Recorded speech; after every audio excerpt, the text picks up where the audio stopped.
नमस्कार मित्रांनो, तर आज होतं काकाच्या नवीन घराचा गृहप्रवेश आणि घरभरणीमध्ये जेवण सुद्धा होतं. तर जेवण बनवण्याचं काम सुद्धा चालू होतं. गृहप्रवेश सोहळ्यासाठी माणसं सुद्धा जमली होती आणि काहीच मिनिटांमध्ये कार्यक्रम सुरू देखील झाला. साधू करते काय साधू साधू साधू बुद्धं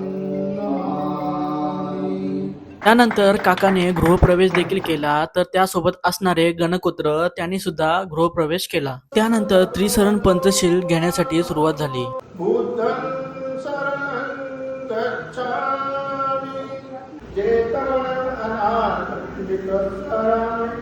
त्यानंतर सर्वांना तोंड गोड करण्यासाठी फरसाण आणि पेढे देण्यात आले. तर घरभरणीसाठी आलेल्या पाहुण्यांनी गिफ्ट सुद्धा दिले. तर बाहेर अंगणामध्ये जेवणाची पंगत सुद्धा बसली होती. तर रात्री जेवणासाठी चिकनचा हा मेनू होता आणि रात्री काकाच्या मॅरेज अॅनिव्हर्सरी सेलिब्रेट सुद्धा करण्यात आली, ती सुद्धा केक कापून. व त्यानंतर जेवणाची पंगत सुद्धा बसली. हा व्हिडिओ आवडला असेल तर लाईक करा आणि माझ्या चॅनेलला सबस्क्राईब करा. भेटू नेक्स्ट व्हिडिओ मध्ये. बाय.